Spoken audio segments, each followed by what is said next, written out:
Ay mga trops, good morning. So ayan, so hindi tayo nag-video kanina dahil busy tayo.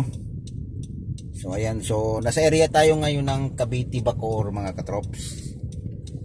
So mayroon lang tayong train up dito na regalo.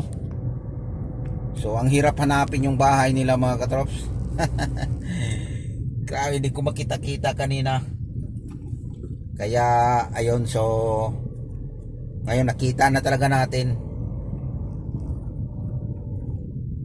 Lumampas pala tayo kaya hindi natin nakita. Kasi yung number niya mga katrops, hindi yung number nga number Ang number niya nakasulat mga katrops, ang tawag nila nito, yung yung letter ba, kunyari 57 letter yun mga katrops, kunyari 25 letter yun, hindi yun number talaga na 25, hindi yun pala. Hindi ko makita-kita kasi una-una pa din natakpan din sa halaman.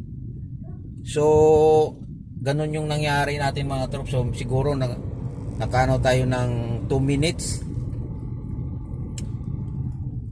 dahil sa hinahanap na natin yung pala dito mga trops, nasa area tayo ng Cavite, Bacoor sa may tawag nito Birdana Village. Ayun. So ito yung gate nila mga katrops. So, kunin lang natin yung license natin, yung ID pala. Sabi yun. Okay sir. Dali lang pala.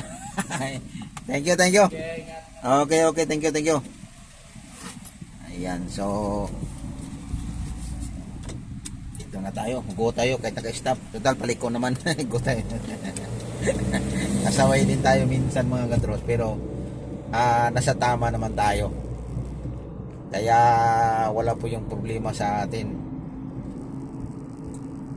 Madali lang dito mga katrops kasi walang traffic. Nasa area tayo ng Cavite, Bacoor, dito banda sa may Daang Hari. Ayan. So pabalik na tayo ng Makati. Kasi mayroon pa tayong bibiyahin na naman. Next trip na naman natin to. May sarap talaga mga katrops. Kung may pira ka, makatira ka lang dito. Tahimik na tahimik. Kaya walang problema kung may pira. Ayan, so ito yung adventure natin, January 5. Ayan. So mayroon kasing, grabe naman, dumi naman yung mayroon na kasing mga shortcut dito mga katrops, para dali kang makarating sa puntahan mo pagkabisado mo na yung kalsada mo. Napakadali lang. So dito na tayo dadaan sa MCX para tayo ng tagos natin dito mga trops, expressway na. Ayan, so di na tayo dadaan ng dito sa may Sapote kasi ang daming stoplight doon, tapos daan tayo ng Alabang.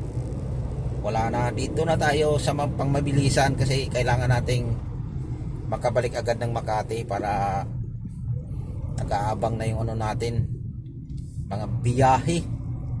Ayan, next trip natin. So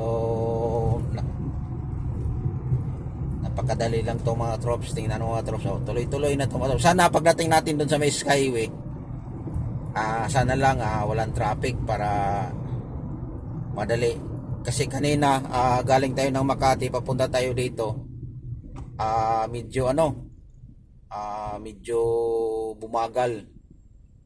Sana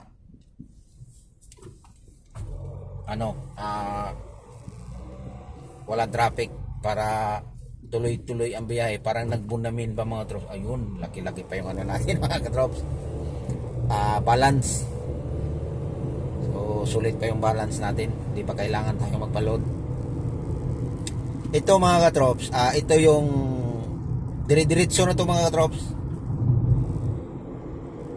Dalawang ano to mga katrops ha, dalawang daan to, yung isa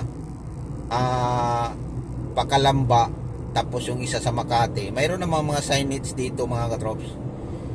Siyempre dito tayo sa left side, pa Makati tayo mga katrops. Ayun o, yung nakita yung green mga katrops, ayun o, yan. Yan, dalawa yan.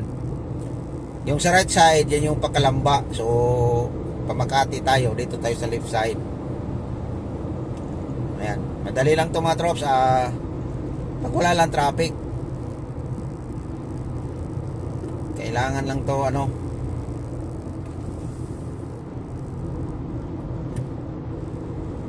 ayan, dito din tayo duman kanina pag yung galing tayo ng Maynila, dito din. Kaya lang yun nga, magbabayad, may bayad kasi mga trops. Ayan o, East Lakes to Manila, keep left. Yung isa naman keep right to Calamba. So dito tayo sa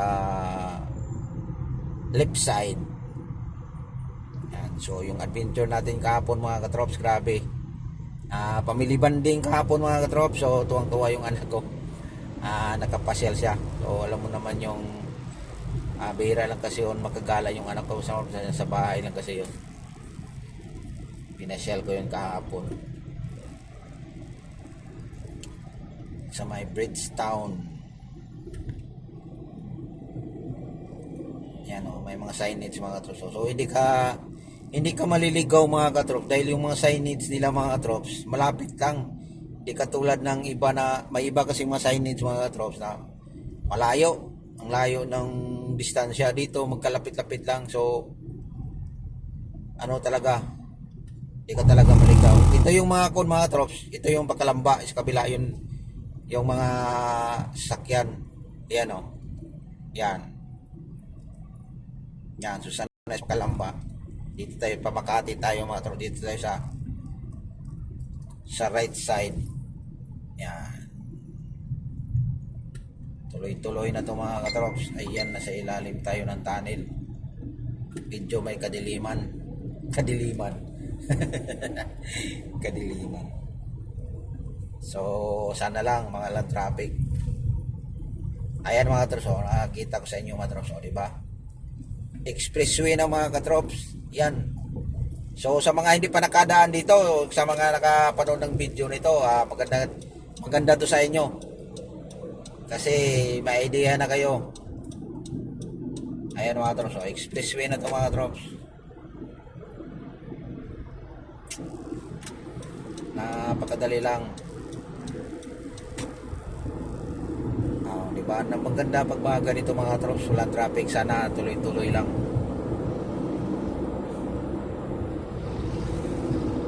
Yan. So ito talaga yung na-miss ko, yung mga biyaheng ganito mga katrops, yung walang traffic. Parang hindi nakakapagod. Yan o. Sana tuloy-tuloy ito mga katrops na walang traffic. Dito tayo sa right side tayo mga katrops dahil dito tayo sa Skyway. Yan.